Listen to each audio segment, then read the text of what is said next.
Assalamualaikum warahmatullahi wabarakatuh. Selamat pagi Om dan Tante semuanya. Salam Just People.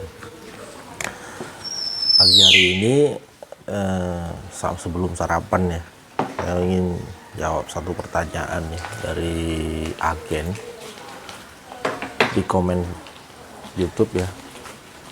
Pak Kadus lagi nih 2 kali bertanya. Nah, harusnya memang kayak gini. Kalau mau berkembang jangan takut untuk bertanya gitu. Kalau mau bisnis ini growth, jangan takut untuk menjadi pandai dulu, untuk pandai memahami dulu. Sedangkan pandai memahami itu syaratnya kita itu harus terbiasa dengan proses bertanya dan proses menjawab. Anda itu akan nanti sebagai agen akan selalu menjawab dari pertanyaan-pertanyaan reseller. Maka sebelum itu harusnya memang mudah untuk bertanya dulu, entah ke brands, entah ke manajemen, atau ke saya. Oke, gitu ya. Jadi iklim belajarnya harus dibangun, bertanya dan menjawab. Kalau mau bisa menjawab harus bisa dulu bertanyanya kan gitu. Oke. Izin Om Jum, sekiranya ada user yang pesan sama agen, apakah dilayani sendiri atau harus dilempar ke resellernya? Terima kasih. Nah, gimana nih, ada user yang mau pesan produk ke agen. Nah, cara agen bersikapnya seperti apa? Kita cek dulu dari proses depannya. Pertama adalah fungsi agen adalah influencer reseller.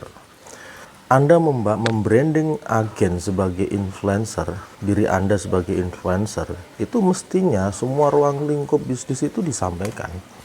Bukan sekedar peluang bisnisnya juga, tapi juga terkait dengan mudahnya produk dipasarkan dan lain sebagainya. Dan itu salah satu jaring mendapatkan user, walaupun tidak open product.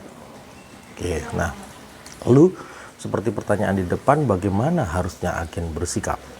Oke, kita bahas. Sikap yang harus dibangun seorang agen untuk menghadapi user atas open reseller ini, yang pertama adalah tawari menjadi reseller. Oke, tawari menjadi reseller. Alasannya apa? Alasannya adalah mengakses harga lebih murah. Dengan jadi reseller, sebenarnya harga kan lebih murah nih. Oke ya, murahnya kenapa? Ya pasti ada pengembalian penghasilan atau klaim. Dengan seperti itu kan harga sebenarnya jauh lebih murah. Oke. Kemudian kalau ternyata ini nggak bisa gitu loh, ini nggak bisa, user ini nggak mau jadi reseller, barulah seharusnya Anda melakukan lemparan user. Anda melakukan lemparan user kepada reseller yang lain. Catatannya yang keempat, jangan fokus hanya kepada satu reseller Anda. Kalau sudah memang user tadi tidak mau jadi reseller, atau kuota reseller Anda sudah full, maka lemparan user ke reseller ini, lihat bahwa target reseller itu hanya 1 slot DP per bulan. Ya, standar kualitas mereka di hari ini itu baru di ini yang kita ingin target, 1 slot DP per bulan. Maka jangan sampai lemparan user ini hanya ke reseller itu saja. Lemparan user ini akan bersifat stimulan. Stimulan itu seperti apa ya? Seperti cara memancing. Jangan berikan ikan tapi berikan kail. Seperti itu. Jika agen memiliki reseller, lalu reseller ini tidak aktif, tidak 4R, maka actionnya adalah unread. Oke. Yang kedua, tidak aktif ini tidak bisa dihubungi ya. Oke. Yang kedua, jika reseller bisa dihubungi atau 4R-nya itu terjalin, tapi kemudian dia tidak absen publik ya, maka nego waktu 1 minggu. Artinya absen publik minggu depan harus ikut. Kalau nggak ikut minggu depan di unrek. Jika reseller sudah 4R atau sudah saling komunikasi, sudah absen publik, tapi belum 1 slot DP per bulan, belum 1 slot DP per bulan, dalam durasi waktu 1 bulan dia mendaftar, apa yang harus dilakukan? Unrek ya, paham? Jika reseller sudah bisa berkomunikasi dengan baik, kemudian sudah absen publik, mengikuti terus, kemudian sudah 1 slot DP di bulan pertama, tapi di bulan kedua dia tidak bisa memenuhi 1 slot DP lagi. Bagaimana dengan konteks seperti ini? Ya, actionnya adalah nego waktu, ya, nego waktu 1 bulan lagi untuk kesempatan 1 slot DP di bulan ketiga. Oke, 1 slot DP di bulan ketiga. Nah, di part ini yang harus Anda ketahui adalah bulan pertama ngeslot, bulan kedua nggak ngeslot, bulan ketiga ngeslot, itu sama saja dengan teori membangun repeat order.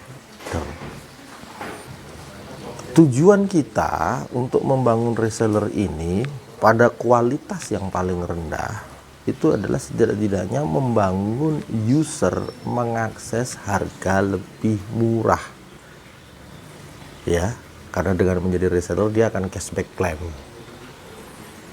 Nah, ini adalah memaksa mereka melakukan RO, repeat order.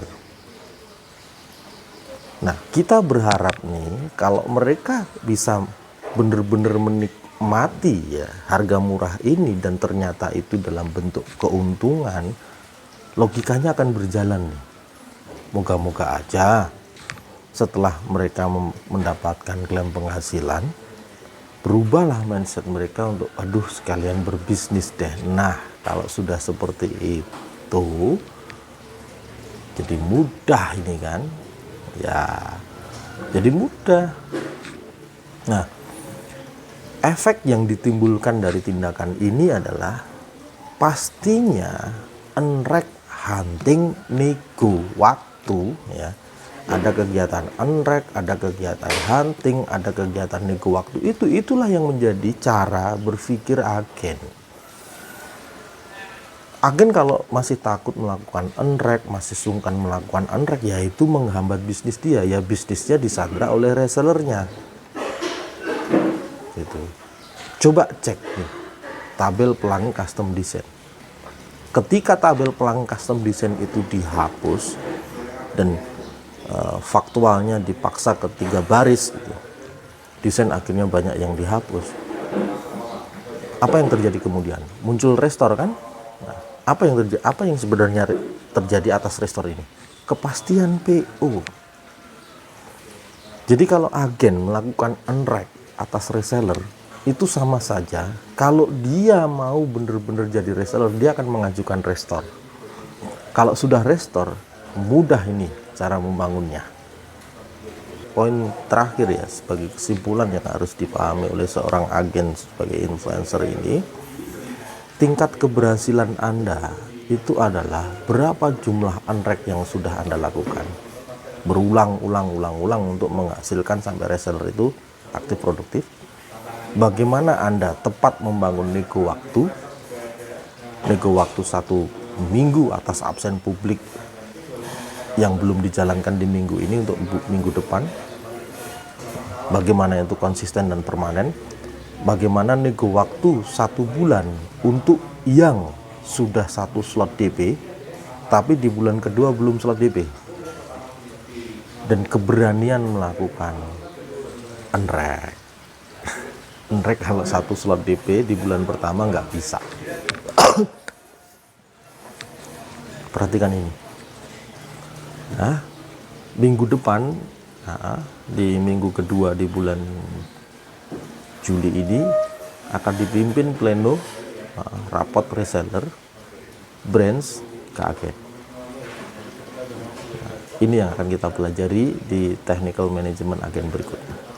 Oke, begitu dulu ya Om dan Tante semuanya.